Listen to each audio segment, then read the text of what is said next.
تم دونوں کو ذرا بھی احساس ہے کہ تم لوگوں کو سارا محلہ سن رہا ہے؟ جگر نے پیچھے سے آ کر ڈپٹا، جس پر نرگس جوش سے بولی، واہ بھابھی، اب لگی ہو نا تاشفین کی بیگم، اتنی جلدی بدل رہی ہو ماشاء اللہ۔ یہ لو اس بھوکے کو نکال کر باقی سب کے لیے رس ملائی لائی ہوں۔ نرگس نے باؤل جگن کی جانب بڑھایا، جسے بیچ میں ہی فارس نے اچک لیا۔ چلو واپس جاؤ، برتن ہم کل بھجوا دیں گے۔ اللہ کرے تمہاری شادی کسی ایسی جگہ ہو جہاں بی بی ساری عمر تمہیں گھاس نہ ڈالے۔ جاؤ جاؤ، تمہاری دعائیں اگر پوری ہوتی تو تمہیں منیر ہی ملتا۔ بس میرا رشتہ اچھی جگہ کیا ہو گیا، تم سے تو برداشت ہی نہیں ہو پا رہا۔ ہاں ہاں، پرنس ہیری کی بیوی بننے جا رہی ہو نا؟ میرے منیر کے آگے ہیری کیا چیز ہے؟ فارس چڑھانے والے انداز میں کہکا مارتے ہوئے بولا، نگو مان لے کہ انگور کھٹے ہیں۔ میں کیوں مانوں؟ منحوس انسان، مجھے کبھی انگوروں کی چاہت نہ تھی، کچھ دن رہ گئے چلی جاؤں گی، پھر کس کے ساتھ لڑو مرو گے؟ ماموں جب آپ اس کے لیے لڑکی دیکھنے جائیں مجھے ساتھ لے کر جائیے گا۔ خیر یہ تو دور کی بات ہے، بیچارے کو لڑکی دینی کس نے ہے؟ ایسی بھی بات نہیں ہے، کیا پتہ تم ہی مجھے قبول کرنے والی بنو۔ نرگس نے جوتا اتار کر نشانہ لے کر فارس کو مارا۔ یہ الگ بات کہ وہ بتیسی نکال کے آگے سے ہٹ گیا۔ جگر نے ماتھا پیٹا، ابو آج شاپنگ سے واپسی پہ بھی یہ دونوں یوں ہی لڑتے آئے ہیں۔ فارس کچھ شرم کرو، بہنوں کے ساتھ ایسا رویہ نہیں رکھتے۔ اسرار احمد کے کہنے پر وہ جتاتا ہوا بولا، بہنوں کے ساتھ نہ، چڑیلوں کے ساتھ تو نہیں، اور یہ میری بہن نہیں ہے۔ نرگس مارچ آؤٹ کر گئی۔ اسرار احمد اور جگر نے فارس کو غصے سے دیکھا۔ میں مذاق کر رہا تھا، وہ غصہ کر گئی ہے۔ آپ فکر نہ کریں، میں منا لوں گا، آخر اس کی شادی پہ بھنگنا بھی تو میں نے ہی ڈالنا ہے، مجھ سے ناراض نہیں رہ سکتی۔ ابھی یہ رس ملائی کھائیں، ایک دم ٹھنڈی ٹھار ہے۔ جگر نرگس کے پیچھے تیزی سے سیڑھیاں چڑھتی ہوئی اوپر آئی، مگر حیرت کا جھٹکا لگا۔ نرگس ساتھ ساتھ جڑے گھروں کی چھت پھلانگ کر اپنی چھت تک پہنچ بھی چکی تھی۔ وہیں سے جگن کو دیکھ کر بولی، بھابھی کل آؤں گی جب تمہارا بل ڈاگ تیور گھر پر نہیں ہوگا۔ بیٹری کی روشنی میں ہوم ورک کرتے عباس کو مخاطب کرتے ہوئے بولی، کیا یہ دونوں ہمیشہ ایسے ہی لڑتے ہیں؟ پہلے تو کبھی کبھار دنگل ہوتا تھا، آج کل زیادہ شوخے ہوئے ہیں۔ یہ دیکھیں کیسی بنی ہے ڈرائنگ، اچھی ہے یا دوبارہ بناؤں؟ جگر نے عباس کی نوٹ بک ہاتھ میں لے کر روشنی کے سامنے کر کے جائزہ لیا۔ واہ عباس، یہ تو بہت پیارا سکیچ بنا ہے۔ کس کا سکیچ بنایا ہے؟ الیگزینڈر گرام بیل کا۔ اس کی داڑھی سفید تھی، مجھے سفید رنگ نہیں ملا، اس لیے کالی اور سفید لہریں دے دی ہیں۔ بہت زبردست ہے چمپئن، شکریہ۔ عام طور پر میں اپنی ڈرائنگ حسیب سے بنواتا ہوں، اس کا آرٹ بہت اچھا ہے، مجھے ہمیشہ ہوم ورک میں سٹار ملتے ہیں۔ مگر تمہیں خود سے کرنا چاہیے، تمہارے اپنے ہاتھ میں اتنی صفائی ہے، میرے سے تو ایک آنکھ نہیں بنتی، پورا سکیچ تو بہت دور کی بات ہے۔ میں آپ کو سکھا دوں گا۔ ویسے تاشفین بھائی کی ڈرائنگ بھی انتہائی بری ہے، وہ آم بنائے تو سیب بنتا ہے، گلاس بنائے تو جگ نظر آتا ہے۔ جگن دھیرے سے مسکرا دی، تمہیں بھوک لگی ہے تو بتاؤ، میں کھانا لا دیتی ہوں۔ نہیں ابھی نہیں، حسیب و تاشفین بھائی بھی آ جائیں، اکٹھے کھائیں گے، شاید تب تک لائٹ بھی آ ہی جائے۔ مجھے تو نہیں لگتا آج کی تاریخ میں لائٹ آئے گی۔ فارس اوپر آیا، ہاتھ میں 3 پیالے تھے۔ لیں جناب، رس ملائی کھائیں اور اپنی نگی کو دعائیں دیں۔ ظالم کے ہاتھ میں کیا ذائقہ ہے، تم نے اس کے ساتھ اچھا نہیں کیا، وہ ہمارے لیے اتنی اچھی سوغات لے کر آئی، تم نے شکریہ ادا کرنے کا موقع بھی نہیں دیا۔ وہ کیا سوچتی ہوگی، تم کتنے روڈ ہو کر بات کر رہے تھے۔ لیں جی، میں ہی روڈ تھا، وہ جو مجھے جل ککڑ اور بل ڈاگ بول کر کہہ کے گئی ہے، اس کا کیا؟ فارس کے چہرے پر شرارتی مسکراہٹ دیکھ کر جگر نے اس کے کندھے پر ایک چپت لگائی۔ تبھی گلی میں موٹر سائیکل کی آواز سنتے ہی فارس اپنی چارپائی سے اٹھ کر منڈیر کی جانب گیا۔ فارس نے اوپر سے ہی آواز مار کے پوچھ لیا، ہاں شاہ جی کیا خبر ہے؟ جواب میں موٹر سائیکل کا گلا بند کر کے حسیب نے جواب دیا، کوئی نہیں ملا۔ آدھا گھنٹہ ان کے دفتر کے سامنے کھڑا رہا، ایک بوڑھا بزرگ ادھر موجود تھا، باقی کوئی ذی روح نہیں نظر آیا۔ چلو پھر اوپر آ کر رس ملائی کھاؤ۔ ایک لڑکے کو کال کی ہے، اس نے مثبت جواب دیا ہے، واپس فون کرے گا۔ کس لڑکے کو؟ تاشفین کا جاننے والا ہے، فارس بتا کر واپس اپنی چارپائی کی جانب آ گیا۔ باجی شمائلہ نے انٹری ماری، فارس کیا کہہ رہے تھے، آ کر رس ملائی کھا لوں؟ لو آ گئی ہوں، اب جلدی سے میرا حصہ دے دو، کہیں میرا بیٹا نہ اٹھ جائے۔ ناس ماری بجلی، شام سے ہاتھ والا پنکھا جھلا جھلا کر میرے کندھے جواب دے گئے۔ باجی اپنا جنریٹر چلا لینا تھا نا۔ عباس اپنی کاپیاں کتابیں بیگ میں ڈالنے کے دوران مشورے دے گیا۔ جنریٹر کے بھی سائیں مرے ہوئے ہیں، پرسوں ابا جی بننے کو دے کر آئے تھے، آج لینے گئے مگر مکینک نے ابھی تک بنایا ہی نہیں تھا، خالی ہاتھ واپس آ گئے۔ فارس کے ہاتھ سے پیالی لے کر رس ملائی کے مزے لینے کے ساتھ ساتھ شمائلہ باجی جواب بھی دیے جا رہی تھیں۔ جگن تمہیں زیادہ گرمی تو نہیں لگ رہی؟ میں لڑکوں سے پانی منگوا دیتی ہوں، ایک دفعہ نہا لو افاقہ ہوگا۔ نہیں نہیں باجی شمائلہ، اس کی ضرورت نہیں ہے، میں ٹھیک ہوں۔ تمہیں کہاں عادت ہوگی اتنی گرمی برداشت کرنے کی؟ کیا تمہارے گھر بھی لائٹ بند ہوتی ہے؟ جگن مسکراتے ہوئے بولی، باجی میرا گھر تو یہ ہے جہاں میں موجود ہوں، اور ہاں ڈیڈی کے گھر بھی لوڈ شیڈنگ ہوتی ہے، آخر وہ بھی اسی ملک میں رہتے ہیں۔ فارس اور عباس نے پیار بھری مسکراہٹ سے اپنی بہنوں جیسی بھابھی کو دیکھا۔ حسیب اوپر آیا تو ہاتھ میں ایک لفافہ تھا جسے جگن کی طرف بڑھایا۔ کیا ہے اس میں؟ جگن نے ٹھنڈے لفافے کو چھو کر محسوس کیا۔ یہ تو پکا تھا کہ تھی کوئی کھانے کی چیز ہی۔ نہر کے پاس ایک آدمی فالودہ بیچتا ہے، اس سارے علاقے میں اس کے فالودے کا جواب نہیں۔ ٹرائی کریں۔ جگن کو فالودہ دینے کے بعد فارس کو اپنے پیچھے آنے کا اشارہ کرتا ہوا واپس سیڑھیاں اتر گیا۔ فارس اٹھ کر حسیب کے پیچھے ہو لیا۔ جب فارس نیچے آیا، حسیب اسرار احمد کے کمرے کی چوکھٹ پر کھڑا تھا۔ فارس نے چھوٹتے ہی پوچھا، کیا بات ہے؟ میں سوچ رہا تھا بجلی نہ آئی تو جگن آپا کے لیے بڑی مشکل ہونی ہے۔ یہ تو ہے، بازار سے ہو آتے ہیں، اگر کوئی دکان کھلنی مل جائے تو جنریٹر خرید لائیں گے۔ فارس کے مشورے پر حسیب نے نفی میں سر ہلایا۔ میں آتے ہوئے دیکھ کر آیا ہوں، سارا بازار بند ہے۔ فارس نے حسیب اور اسرار احمد کو سوالیہ نظروں سے دیکھا۔ تاشفین گھر میں داخل ہوا۔ بھائیوں کو اس طرح سنجیدہ لیے کھڑا دیکھ کر فوراً تشویش سے پوچھا، کیا ہوا ہے؟ سب خیریت تو ہے نا؟ اسرار احمد نے مسکراتے ہوئے کہا، ابھی تک بجلی جو بحال نہیں ہوئی ہے، اس لیے دونوں جگن کے آرام کا سوچ کر پریشان ہو رہے ہیں۔ اوہ، میں سمجھا نہ جانے کیا ہوا ہے۔ میرے ساتھ 2 لوگ آئے ہیں، پانی وغیرہ بنا کر لاؤ، ادھر ہی ہوں۔ وہ جائزہ لے کر بتائیں گے، پھر دیکھتے ہیں کہ کیا کرنا ہے۔ سیڑھیوں پر کھڑی جگن کی آنکھوں میں نمی آ گئی۔ وہ کچن سے برتن لینے کو نیچے آ رہی تھی جب حسیب اور فارس کے منہ سے اپنا نام سن کر قدم وہیں رک گئے۔ دونوں نے دوپہر کا کھانا کھایا ہوا تھا۔ شام سے دونوں بھائی بھاگ دوڑ میں مصروف تھے۔ اس وقت رات کے 11 بج رہے تھے اور دونوں کو اپنے سے زیادہ جگن کے آرام کی فکر ہو رہی تھی، اور وہ جو صبح کا گھر سے نکلا اب آیا تھا، وہ بھی آرام کرنے یا کھانا کھانے کی بجائے مزدوروں کے لیے پانی وغیرہ منگوا رہا تھا۔ اور الماس ان لوگوں کو چھوٹے لوگ کہتی ہے، جو لوگ اپنی ذات سے پہلے اپنی سے وابستہ لوگوں کا بھلا سوچے، ان سے بڑا انسان کون ہوتا ہے؟ حسیب نے دودھ سوڈا بنایا اور فارس گلاس وغیرہ لے کر مزدوروں کو پانی پلانے چلا گیا۔ 15 منٹ بعد ہی دونوں واپس آ گئے اور آتے ہی آرڈر کیا، خاتونوں حضرات تیاری پکڑیں، آج کا ڈنر باہر ہوگا۔ فارس کی بات پر حسیب برا سا منہ بناتے ہوئے بولا، 12 بجنے میں صرف 25 منٹ باقی ہیں، اس وقت تو بھولا دال چاول بھی بند ہو گیا ہوتا ہے۔ اپنے دماغ کو دال چاول سے باہر بھی نکال لیا کرو غریب انسان، ہم 5 اسٹار کو رونق بخشیں گے۔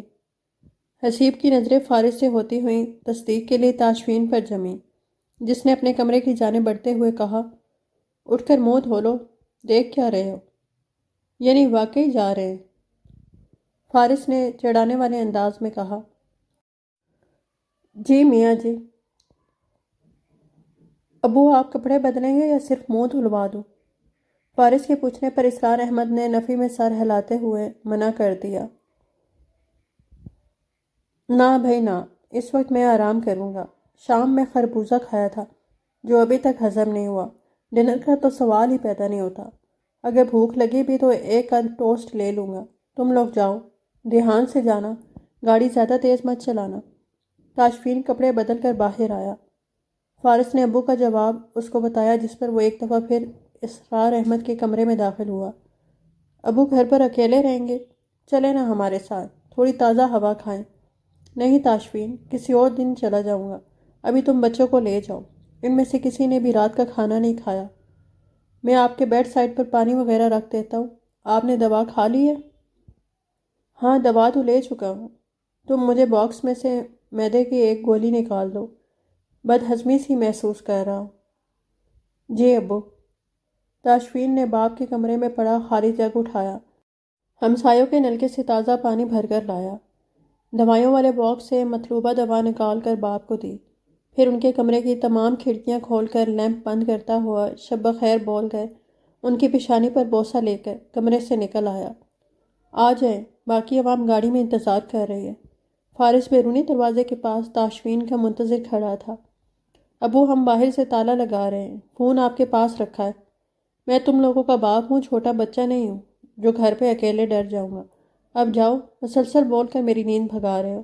واپسی پہ بھی زیادہ شور مت کرنا۔ جی اچھا، اللہ حافظ۔ دونوں بھائی مسکراتے ہوئے دروازہ لاک کر کے بازار کی جانب چل پڑے جہاں گاڑی کھڑی تھی۔ فارس نے چابی تاشفین کی جانب اچھالی۔ گاڑی آپ چلا رہے ہیں؟ تاشفین نے واپس اسی کو دے دی۔ نہیں، گاڑی تم چلاؤ، میں آف ڈیوٹی ہوں۔ وہ لوگ بازار میں آئے تو حسیب گاڑی کے پاس کھڑا تھا، جبکہ جگن اور عباس پچھلی سیٹوں پر براجماع تھے۔ فارس ڈرائیونگ سیٹ کی جانب بڑھ گیا۔ تاشفین نے کھڑکی سے جھانک کر گاڑی کے اندر کے احوال کا جائزہ لیا اور کار کے گرد چکر کاٹ کر دوسری جانب جگن کے ساتھ والی سیٹ سنبھال کر بیٹھ گیا۔ حسیب فارس کے برابر بیٹھا۔ فارس نے بسم اللہ پڑھ کر انجن سٹارٹ کیا اور گاڑی آگے بڑھا دی۔ تاشفین کا ایک بازو سیٹ کی بیک پر پھیلا ہوا تھا، یہی نہیں ٹانگیں بمشکل سیٹ کے درمیان پھنسی ہوئی تھی۔ رخ پورا جگن کی طرف تھا، جو ایسے ہو گئی تھی جیسے وہاں تاشفین موجود ہی نہیں تھا۔ مکمل اگنور کر رہی تھی۔ چند منٹ وہ خاموشی سے منتظر رہا کہ کب اس کی جانب دیکھتی ہے۔ جب مسلسل اگنور کیے گئی تو وہ اپنے بھائیوں سے مخاطب ہوا۔ اپنی آپا سے پوچھو کہیں یہ اپنی زبان گھر پر تو نہیں بھول آئی۔ جگن نے ایک دم سوچا اور عباس کے ساتھ سیٹ بدلنے کی نیت سے پہلو بدلا ہی تھا جب تاشفین کا بازو کار کی سیٹ سے ہٹ کر جگن کے کندھے پر آ رکا۔ آپا ایویں سے لوگوں کے ساتھ بات نہیں کرتی ہیں۔ کیوں آپا؟ فارس نے شرارت سے پوچھا۔ جگن نے گردن موڑ کر اندھیرے میں ہی تاشفین کو گھورا اور کہا، فارس اپنے بھائی سے بولو مفت میں فری نہ ہوں۔ تاشفین کا کہکا جاندار تھا۔ جس ہاتھ سے جگن نے تاشفین کے بازو کو جھٹکنا چاہا اس نے وہی ہاتھ اپنی گرفت میں لے لیا۔ عباس بولا، بھائی بجلی کب تک ٹھیک ہوگی؟ تاشفین کی پرسوچ آواز آئی، امید ہے جب تک ہم لوگ واپس آئیں گے بجلی بحال ہو چکی ہوگی۔ اچھا، پر اگر لائٹ نہ آئی نا تو میں کل اسکول کوئی نہیں جا رہا۔ میں تمہارے صدقے جاؤں، بجلی گھر کی بند ہے، اسکول کی نہیں۔ نہیں موٹے، بس چھٹی کے بہانے ڈھونڈنے پر رہا کرو۔ حسیب کے ڈانٹنے پر عباس نے تاشفین کو شکایت لگائی، تاشفین اس کو سمجھا لو، پھر مجھے موٹا بول رہا ہے، خود ایک نمبر کا کالا کلوٹا ہے۔ فارس کی ہنسی گونجی، جبکہ جگن نے عباس کو ٹوکا، نہ جانی ایسے تو نہیں بولتے نا، وہ تمہارا بڑا بھائی ہے۔ آپا اس کو بھی تو دیکھو نا، ہر وقت مجھے موٹا کہہ کر چڑھاتا ہے۔ ہاں تو کیا نہیں ہو موٹے؟ حسیب باز آؤ، خبردار جو میرے شہزادے بھائی کو اس طرح تنگ کیا۔ اچھا، اس کی حمایت ہو رہی ہے، اور کیا میں آپ کا بھائی نہیں ہوں؟ حسیب کے سوال پر جگن سے پہلے عباس بولا، نہ بالکل بھی نہیں، یہ صرف میری آپا ہے۔ جگن دونوں بھائیوں کی جنگ کیا دیکھتی، اس کی جان کہیں اور ہی اٹکی ہوئی تھی۔ تاشفین نے اس کا ہاتھ اپنی مضبوط گرفت میں لے کر اپنی گود میں رکھا ہوا تھا، بظاہر گاڑی کے باہر دیکھ رہا تھا، مگر اپنے دوسرے ہاتھ کی انگلی کے پور سے جگن کے ہاتھ کی پشت پر کچھ لکھ رہا تھا۔ جگن نے پوری توجہ دے کر سمجھنا چاہا کہ آخر کیا لکھ رہا ہے۔ آپا فش پسند ہے یا کڑاہی؟ فارس نے متوجہ کرتے ہوئے پوچھا۔ جو تم لوگوں کو پسند ہے وہی میں کھا لوں گی۔ تاشفین کے لب پھیلے، زبان پر کھجلی ہوئی۔ تم سدا سے ایسی ہو یا مجھ سے وابستہ ہونے کے بعد اتنی اچھی ہوئی ہو؟ آپ دونوں مجھ سے بات ہی نہ کریں تو بہتر ہے۔ میں اچھا ابھی دوپہر کے وقت تم تھا، اب آپ ہو گئے ہو۔ میں غیر شناسہ لوگوں سے آپ جناب کر کے ہی بات کرتی ہوں۔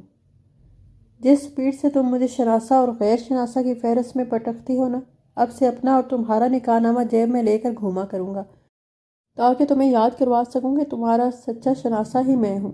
وہ ابھی بھی اس کے ہاتھ کی پشت پر کچھ لکھ رہا تھا۔ آخری لائن جگن کے کان پر پاس سرگوشی کی صورت بولی گئی تھی، سوائے ایس کے اور کچھ پلے نہ پڑا۔ تاشفین نے اپنی سامنے والی جیب میں رکھا مارکر نکالا، جگن کی ہتھیلی سیدھی کی اور لکھتا چلا گیا۔ اندھیرے میں وہ دیکھ نہ پائی کہ کیا لکھ رہا ہے، مگر مارکر کی نیب کے دباؤ نے بتا دیا تھا کہ جگن کی ہتھیلی پر بار بار لکھا جانے والا حرف سوری تھا۔ جس وقت ہوٹل کی پارکنگ میں رکی، کار سے نکل کر ان لوگوں نے ہال میں قدم رکھا۔ چکا چوند روشنیوں میں داخل ہوتے ہی جگن نے اپنے سیدھے ہاتھ کی ہتھیلی کھول کر آنکھوں کے سامنے کی۔ ساری ہتھیلی پر ایک ہی حرف لاتعداد مرتبہ لکھا گیا ہوا تھا، ہر انگلی کے ہر پور پہ سوری سوری اور پھر سوری، اور ان تمام حروف کے درمیان ہتھیلی کے بالکل سینٹر میں چھوٹا سا لو ہارٹ بنا ہوا تھا۔ جگن نے نظر اٹھا کر تاشفین کے چہرے پر یہ کھوجنا چاہا کہ آیا یہ سوری دل سے بولا گیا ہے یا اوپر سے ڈرامہ کر رہا ہے۔ چند سیکنڈ کو نظر ملی تھی، 2 پل سنجیدگی سے اس کی نظروں میں دیکھتے رہنے کے بعد وہ دھیرے سے مسکرا دیا۔ 2 پل مسکرانے پر ڈمپل ابھرے اور جگن سب بھول گئی، سارے اختلافات، سارا غصہ، یہ تک نہ یاد رہا کہ اس وقت کھڑی کہاں ہے۔ پیچھے سے آتے فارس نے اس کی آنکھوں کے سامنے ہاتھ ہلایا۔ آپا، بھائی آگے جا چکا ہے۔ یہ آدمی ایک نمبر کا دھوکے باز ہے۔ فارس ہنس دیا۔ کھانا کھانے کے بعد یہ راز کھلا کہ وہ لوگ کسی ریسٹورنٹ کی بجائے ہوٹل میں ڈنر کرنے کیوں آئے ہیں۔ بھائی اور بھابھی، ہم لوگ گھر کو نکل رہے ہیں۔ آپ دونوں یہیں رکو گے کیونکہ آپ کے لیے ایک سرپرائز ہے۔ تاشفین نے فارس کے بعد حسیب اور پھر عباس کو دیکھا۔ پوچھا جگن نے، کیسا سرپرائز؟ ہم نے آج رات کے لیے آپ دونوں کی اس ہوٹل میں بکنگ کروائی ہے۔ 3rd فلور پر آپ کا کمرہ ہے اور یہ اس کمرے کی چابی۔ فارس نے جیب میں سے چابی نکال کر میز پر رکھی۔ اس سے پہلے کہ تاشفین یا جگن کچھ کہتے، حسیب نے ہاتھ اٹھا کر دونوں کو کچھ کہنے سے روک دیا۔ یہ ہماری طرف سے شادی کا تحفہ سمجھ لیں۔ ہم گھر کے لیے نکل رہے ہیں۔ آپ سے کل ملاقات ہوگی۔ تاشفین بڑے ریلیکس موڈ میں کرسی پر بیٹھا ہوا تھا۔ سست نظروں سے ایک دفعہ جگن کو دیکھا جو اس کو ہی دیکھ رہی تھی۔ وہ اس کے چہرے کے تاثرات سے سمجھ گیا کہ وہ چاہ رہی ہے کہ تاشفین کچھ کہے۔ شاید وہ چاہ رہی تھی کہ تاشفین منع کرے، مگر تاشفین مسکراہٹ دباتے ہوئے بولا، اگر ایسا ہے تو تم لوگ نکلو، گاڑی کہیں روکنی نہیں ہے۔ میں فارس کے نمبر پہ کال کرتا ہوں۔ کال سارا راستہ آن رکھنا، جیسے ہی گھر پہنچو کال بند کر دینا۔ یس باس۔ اور کچھ؟ نہ، ابھی اتنا ہی۔ اب جاؤ۔ کیا اظہار محبت بھی کروانا ہے مجھ سے؟ او مائی گاڈ، ہاؤ روڈ۔ تاشفین نے فارس کے مسکراتے چہرے سے نظر ہٹا کر جگن کے غصے سے سرخ ہوتے چہرے کو حیرت سے بھویں اچکا کر دیکھا۔ ہیں، کیا بول رہی ہو؟ تم آدھی رات کے وقت بچوں کو اکیلا گھر بھیجو گے؟ مجھے یقین نہیں آ رہا۔ تم کیسے بڑے بھائی ہو؟ حسیب اور فارس کے چہرے دیکھنے والے تھے۔ سمجھ نہیں آ رہا تھا کہ وہ لوگ جگن کی بات پر ہنسیں یا کہ غصہ کریں، جبکہ تاشفین کہہ رہا تھا، تمہیں بچے لگ رہے ہیں؟ یہ بڑا والا 25 کا ہے اور چھوٹا 23 کا ہے۔ بچہ کون ہے؟ جگن نے فارس اور حسیب پہ نظر ڈالی اور بولی، ہیں تو بچے ہی نا، چاہے جتنے مرضی بڑے ہو جائیں۔ فارس اور حسیب کیا حیران ہوتے۔ تاشفین کچھ کہے بغیر بڑی سنجیدہ نظروں سے جگن کو دیکھے چلا گیا، جیسے کھوجنا چاہ رہا ہو کہ اپنے سامنے موجود عورت کو اندر تک جاننا چاہ رہا ہو۔ یہ کوئی چھوٹی بات تو نہ تھی جو وہ اتنے آرام سے کہہ گئی تھی، جبکہ وہ خود بھی فارس سے صرف سال سوا سال ہی بڑی تھی۔ آپ اپنی باتیں جاری رکھیں، ہمیں اجازت دیں، کل ملاقات ہوتی ہے، اللہ حافظ۔ فارس کے بعد حسیب نے بھی الوداع بولا اور دونوں آگے پیچھے نکل گئے۔ عباس نے جگن کے گلے لگ کر گال پہ پیار دیا۔ جگن اس کو باہر دروازے تک چھوڑنے گئی، تب تک وہاں کھڑی رہی جب تک گاڑی پارکنگ سے نکل کر سڑک پہ بھاگتی ہوئی نظروں سے اوجھل ہو گئی۔ واپس اندر آئی تو تاشفین کے چہرے پر پہلے سے بھی زیادہ سنجیدگی تھی۔ جیسے ہی دونوں کی نظر ملی، جگن کو اپنی ریڑھ کی ہڈی میں سرد لہر دوڑتی ہوئی محسوس ہوئی۔ تاشفین کی نظریں بالکل بے تاثر تھی۔ وہ اپنی جگہ سے اٹھا، میز پر پڑی چابی اور اپنا موبائل وغیرہ اٹھا کر چند متوازی قدموں میں اس تک پہنچا۔ جگن کی سیدھی کلائی اپنے ہاتھ میں لی اور ہوٹل کی اندرونی عمارت کی جانب بڑھ گیا۔ لفٹ کے ذریعے اوپر جانے اور پھر کمرے تک پہنچنے کے دوران جگن کی کلائی اس کی گرفت میں ہی رہی۔ 1-2 دفعہ اس نے کھینچنی چاہی، مگر جواب میں گرفت اتنی ہی مضبوط ہو گئی۔ لفٹ میں دوسرے لوگوں کی موجودگی کی بنا پر وہ خاموش ہی رہے، البتہ بازو میں درد ہو رہا تھا۔ جیسے ہی کمرے میں داخل ہوئے، وہ جیسے چلا اٹھی۔ میرا بازو چھوڑو تاشفین، درد ہو رہا ہے۔ تاشفین نے اس کو وہیں بند دروازے کے ساتھ لگا دیا، ایک جھٹکے سے کلائی بھی چھوڑ دی۔ اس نے جگن کو وہاں دروازے کے ساتھ باندھا نہیں تھا، مگر وہ ایک قدم بھی نہ ہل سکی، پلک جھپکے بغیر اس کو دیکھے گئی۔ جواب میں وہ مسلسل اس کو پڑھ رہا تھا۔ جب تھک گیا تو دھیمی مگر سخت آواز میں بولنے لگا، کیا گیم کھیل رہی ہو؟ جگن کا سانس پھول رہا تھا، بمشکل نفی میں سر ہلا پائی۔ کچھ جانتی بھی ہو کہ کس قدر خطرناک اور نازک سرحدوں کو پار کرنے کی جرت کر رہی ہو؟ کیا یہ سب سوچ سمجھ کر کر رہی ہو یا غیر ارادی طور پر جھنڈے گاڑنا چاہ رہی ہو؟ میں نہیں جانتی کہ میری کس بات پر تم اس قدر شدید رد عمل دکھا رہے ہو۔ ابھی نیچے میرے بھائیوں کو کیا کہہ کر مخاطب کیا؟ آپ کے بھائی ہیں تو کیا وہ لوگ میرے بھائی نہیں ہیں؟ تم نے کہا بچے اکیلے جائیں گے۔ آپ نے ان کو اکیلا بھیج کر ہی دم لیا، اب مجھے بلا وجہ گھور رہے ہیں۔ مجھے بس یہ بتاؤ کہ تمہارے لیے وہ بچے کیسے ہو گئے؟ جگن نے اپنے سے 4 قدم کی دوری پر کھڑے اس شخص کو ایسے دیکھا جیسے اس کی دماغی حالت پہ شبہ گزرا ہو۔ کیا چھوٹے بہن بھائی آپ کے بچوں جیسے نہیں ہوتے؟ کیا آپ اپنے بھائیوں کو اپنے بچوں جیسا ڈیل نہیں کرتے؟ ہاں کرتا ہوں۔ تو پھر میں نے ایسا کیا کہہ دیا ہے؟ اگر آپ کو وہ بچوں سے ہیں تو میرے لیے الگ تو نہ ہوئے نا؟ اور ایک بات اپنی جگہ سچ ہے کہ جتنے کھلے دل سے میرے بھائیوں اور والد نے مجھے گھر میں قبول کیا ہے، ویسا اخلاق آپ کے پاس موجود ہی نہیں ہے۔ ہر 2 گھنٹے بعد کوئی نہ کوئی ایسی بات ضرور کرنی ہوتی ہے جو میرا دل جلا کر خاک کرے۔ کیوں جھوٹ بول رہی ہو؟ میں 8 گھنٹے بعد تم سے دوبارہ ملا ہوں، کیا فرق پڑتا ہے؟ دوپہر والے فرمان کو ابھی بھولی تو نہیں ہوں۔ بات کا مفہوم سمجھے بغیر ناراض ہونا انتہائی بے وقوفی ہے۔ آپ کے معاملے میں رچ کے بے وقوف ہوں، اس لیے سوچ سمجھ کر بولنا سیکھیں۔ اچھا، اب مجھے بولنا سیکھنا پڑے گا۔ جی ہاں۔ تاشفین چلتا ہوا اس کے پاس آیا، اس کے سر کے پچھلے بالوں کو انتہائی نرم گرفت سے پکڑتے ہوئے سر کو پچھلی جانب جھکایا، جس سے جگن کا چہرہ اوپر کو اٹھ گیا۔ تاشفین نے اپنا چہرہ اس کے چہرے کے پاس کرتے ہوئے اس کی آنکھوں میں دیکھ کر بولنا شروع کیا۔ تم میری بات کو گھما کر موضوع سے ہٹا رہی ہو۔ ہاں، ایسا ہی کر رہی ہوں۔ کیوں؟ کیا جواب دینے سے ڈرتی ہو؟ نہیں تو پھر دو جواب۔ جگن چند پل گھورتی رہی، پھر چیلنج کرتے ہوئے بولی، تمہارے بھائی میرے بھائی، کر لو جو ہوتا ہے۔ تمہارا ہر رشتہ میرا بھی رشتہ، تمہارا ہر خونی تعلق میرے لیے بھی عزت کے قابل۔ پہلے تو اسی طرح سنجیدہ چہرہ لیے اس کی آنکھوں میں دیکھتا رہا، پھر ایک دم سنجیدگی کی جگہ مسکراہٹ نے لے لی۔ اس سے پیچھے ہٹ گیا، تب ہی اس کی نظر بیڈ پر پڑی، منہ سے بے اختیار نکلا وٹتا۔ اس کی نظروں کے تعاقب میں جگن نے بھی بیڈ کی جانب دیکھا، حیرت سے منہ کھل گیا۔ سارے بیڈ پر سرخ پھولوں کی پتیاں بچھی ہوئی تھی، عین درمیان میں گلابی پتیوں سے لو ہارٹ بنایا گیا تھا۔ اس ہارٹ کے اوپر ایک طے شدہ کاغذ پڑا تھا۔ یہ سب کیا ہے؟ جگن اس کے برابر کھڑی ہو کر پوچھ رہی تھی، جس پر تاشفین کے لب ایک بار پھر پھیلے۔ تمہارے بچوں کی کارستانی۔ ہاتھ بڑھا کر طے شدہ ورقہ اٹھایا اور کھول کر بآواز پڑھنے لگا۔ ہمارے گھر بچوں کی اشد ضرورت ہے۔ اگر ایک عدد بھتیجا بھتیجی مل جائے تو اپنی لاٹری نکل آئے گی۔ من جانب آپ کا دوست بھائی فارس۔ آگے ایک لائن چھوڑ کر دوسری ہینڈ رائٹنگ میں لکھا تھا، جگن آپا، آپ میری وہ بہن ہیں جو اللہ نے مجھے تاشفین بھائی کے ذریعے دی۔ اس لیے بھائی، میری بہن کو کبھی کوئی دکھ مت دینا، ورنہ تمہیں جگن آپا کے بھائی حسیب کو جواب دہ ہونا پڑے گا۔ تاشفین ایک پل کو رکا اور جگن کو بھویں اچکا کر دیکھ کر بولا، تمہارا یہ بھائی تو میرے ہاتھوں سے پٹے گا، سالہ مجھ سے ہی دھمکی دے رہا ہے۔ پھر آگے پڑھنے لگا، مجھے ایک چھوٹی بہن لینی ہے جس کا نام زینب رکھوں گا۔ زینب میرے ساتھ اسکول جایا کرے گی، میں اس کا خیال رکھا کروں گا۔ من جانب زینب کا بڑا بھائی عباس۔ اب تو یقین آ گیا ہوگا یہ کتنے چھوٹے بچے ہیں۔ تاشفین نے ورقہ جگن کو تھما دیا، جو خاموش کھڑی بیڈ کو دیکھے جا رہی تھی۔ تاشفین اپنے جوتے اتارنے کے بعد بیڈ کے پاس گیا، اوپری چادر جس پر پھول پڑے تھے اس کو آدھی فولڈ کر کے خالی جگہ بنا کر لیٹ گیا۔ جگن نے ایک دفعہ پھر ساری فرمائشیں پڑھی اور پیپر فولڈ کرنے کے بعد اپنے ہینڈ بیگ کی اندرونی جیب میں رکھ دیا۔ آپ نے فارس کو بولا تھا کال کروں گا، کی کیوں نہیں؟ فکر نہ کرو، وہ لوگ گھر کے قریب ہوں گے۔ عباس ابھی بہت چھوٹا ہے۔ ہاں، فیڈر پیتا ہے۔ میں مذاق نہیں کر رہی ہوں۔ تمہیں اس گھر میں آئے کتنے دن ہوئے ہیں؟ کیوں؟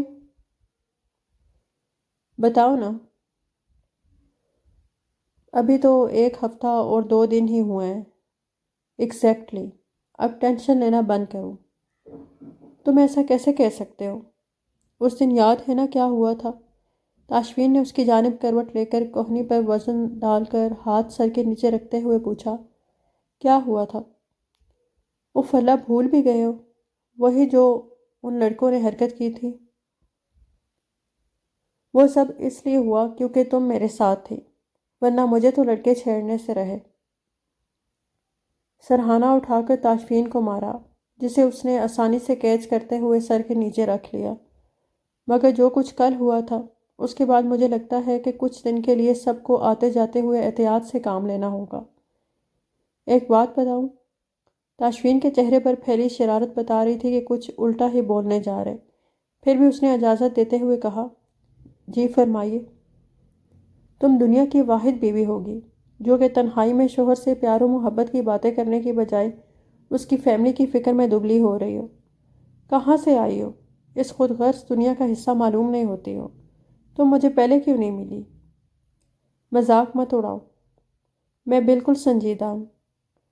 ایسی سنجیدگی پہ کون نہ قربان جائے۔ جوگن بیڈ کی پائنتی پر بیٹھ کر اپنے جوتے کے اسٹرپ کھولنے لگی۔ ایک ہی جوتا اتارا تھا جب خوشبو بھری نرم پتیاں اس کے چہرے سے ٹکرائیں۔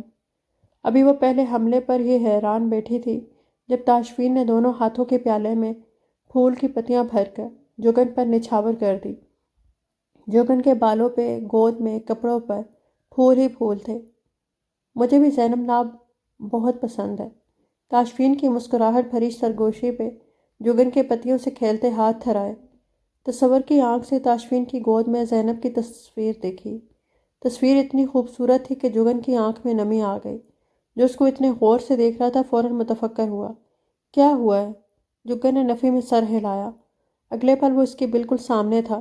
جوگن کے ہاتھ پکڑ کر اس کا رخ اپنی جانب کیا۔ جوگن کیا ہوا ہے؟ جوگن کی کنائیاں اس کے ہاتھوں میں تھیں۔ سر جھکا ہوا تھا۔ گلے میں آنسوؤں کا گولا اٹک رہا تھا۔ کچھ نہیں ہوا۔ تو تمہاری آنکھوں میں آنسو کیوں آیا؟ پھول لگ گیا ہوگا۔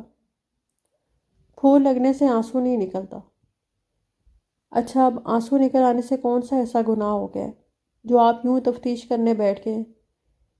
جوگن، میری طرف دیکھو۔ گہرا سانس بھرتے ہوئے اس نے تاشفین کی جانب دیکھا۔ میں نے زینب کی بات کی اور تمہارے آنسو نکل آئے۔ میں کیا مطلب لوں اس کا؟ کہ تمہیں بچے پسند نہیں ہیں؟ ایسی تو کوئی بات نہیں۔ الماس کے بچوں میں میری جان ہے۔ الماس کے بچوں میں جان ہے نا؟ ہو سکتا ہے تاشفین کے بچے پیارے نہ لگے۔ جوگن کا منہ حیرت سے کھل گیا۔ اگلے پل حیرت کی جگہ غصے نے لے لی۔ اتنے روڈ اور ایروگینٹ انسان ہو، یعنی کہ حد ہی ہو گئی ہے۔ تاشفین کے بچے مجھے پیارے نہیں ہوں گے؟ مجھے؟ کیا وہ میرے بچے نہیں ہونے؟ میں نے ابھی چند پل پہلے زینب کو تمہاری گود میں بیٹھے دیکھا۔ تم دونوں اتنے پیارے لگ رہے تھے، خوشی سے آنکھ بھر آئی۔ اور تم کہہ رہے ہو کہ مجھے زینب پیاری نہیں ہوگی۔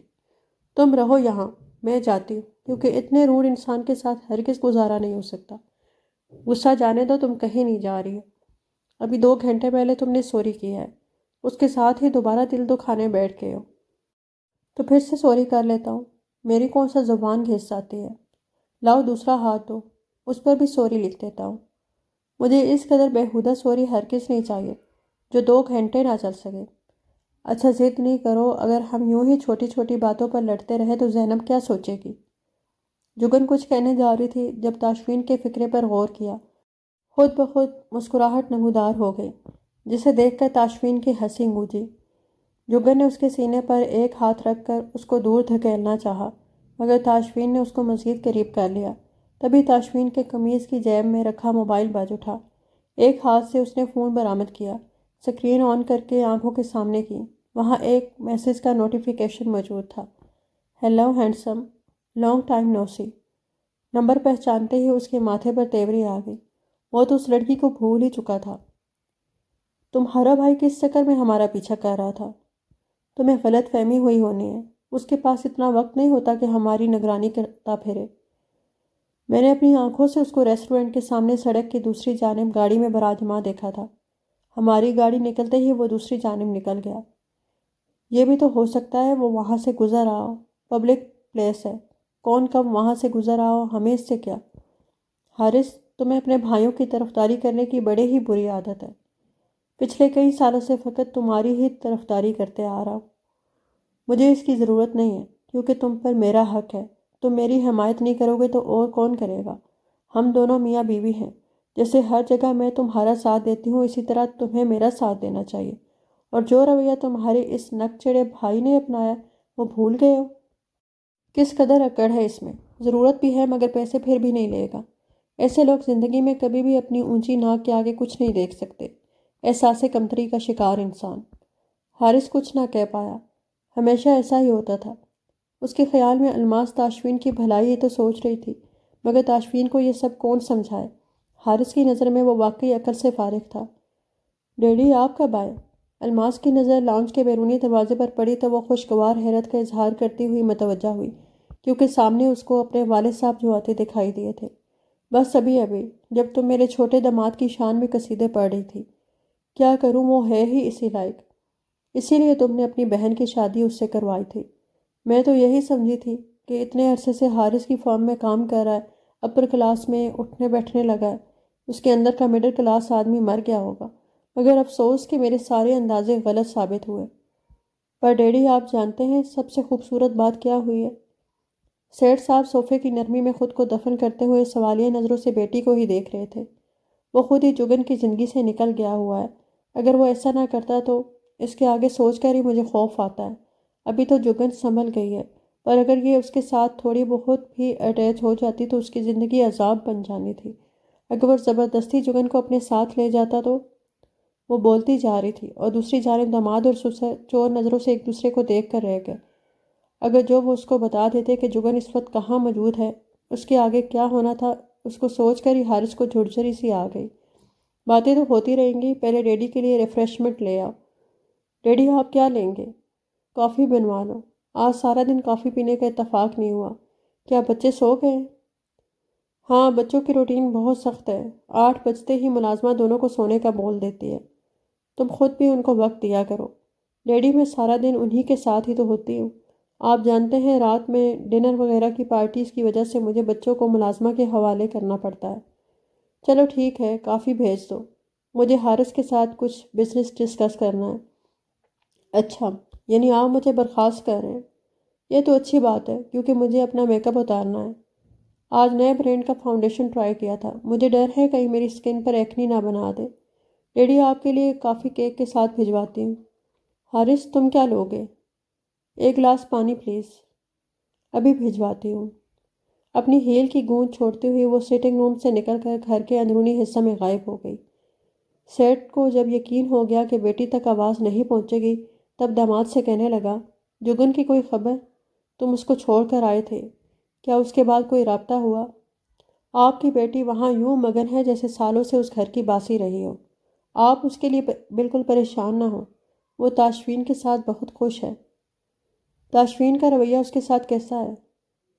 رویہ اچھا ہے، تبھی تو جگن کی فوری واپسی نہیں ہوئی۔ حالانکہ مجھے یقین نہیں تھا کہ وہ وہاں سیٹل ہو پائے گی، پر جگن پھر جگن ہی ہے۔ حارث، مجھے اپنی دونوں بیٹیاں عزیز ہیں، مگر جگن میری وہ بیٹی ہے جس نے آج تک مجھے کبھی بیجا تنگ نہیں کیا ہے۔ ملنسار، خوش مزاج، دوسروں کا خیال کرنے والی۔ اس لیے اگر تاشفین یا تمہاری فیملی کے کسی دوسرے فرد نے اس کو دکھ دیا تو مجھ سے برا کوئی نہیں ہوگا۔ پہلے ہی تمہارے بھائی نے جس طرح ہمیں ہمارے اپنوں کے سامنے شرمندہ کیا ہے، اس کے مطابق جگن کا یوں خاموشی سے اس کے گھر چلے جانا بنتا نہیں تھا، خاص کر اس صورت میں جب ایک دفعہ جانے کے بعد تاشفین صاحب نے کبھی پلٹ کر اس کی خیر خبر بھی نہ لی ہو۔ اپنے رویے پر معذرت کرنا تو بہت دور کی بات ہے۔ آپ ٹینشن مت لیں، تاشفین اتنا بے وقوف ہرگز نہیں ہے۔ مجھے یقین ہے وہ اپنے پچھلے رویے کی تلافی کر چکا ہوگا۔ ایک بات یاد رکھنا حارث، الماس لاکھ تاشفین کی حمایت کرتی، مگر میں نے رشتہ تمہاری تسلی دینے پر کیا تھا۔ حارث سر ہلا کر رہ گیا۔ تب ہی ملازمہ ٹرالی گھسیٹتی ہوئی کمرے میں داخل ہوئی۔ تم بشارت حسین کے ساتھ پارٹنرشپ کر رہے ہو؟ جی، میرا اور الماس کا مشترکہ فیصلہ تھا۔ اچھا مارجن نظر آ رہا تھا۔ آدھے شیئرز کا سودا ہو گیا ہے، اب بس ڈیل پر دونوں پارٹیز کے دستخط ہونے ہیں۔ بشارت حسین آج کل میڈیا میں تو خوب بدنام ہو رہا ہے۔ 1-2 ہفتے کی بات ہے، اس کے بعد کون یاد رکھتا ہے؟ میڈیا بھی بھول بھال جائے گا۔ خبریں پھیلانے کا نیا نیا جنون ہے، ہر گلی محلے سے خواہ مخواہ کی باتیں نکال کر خبروں میں ڈال رہے ہیں۔ پھر بھی تم کچھ دن بشارت حسین سے ملاقات سے گریز کرو۔ کسی نے بھی کوئی شوشہ چھوڑ دیا تو بشارت حسین کا تو کچھ نہیں جائے گا، مگر تمہاری بزنس ساکھ پر آنچ آ سکتی ہے، کیونکہ سارا کام ہی اعتبار کا ہوتا ہے۔ جی بہتر، آپ یہ کیک لے لیں۔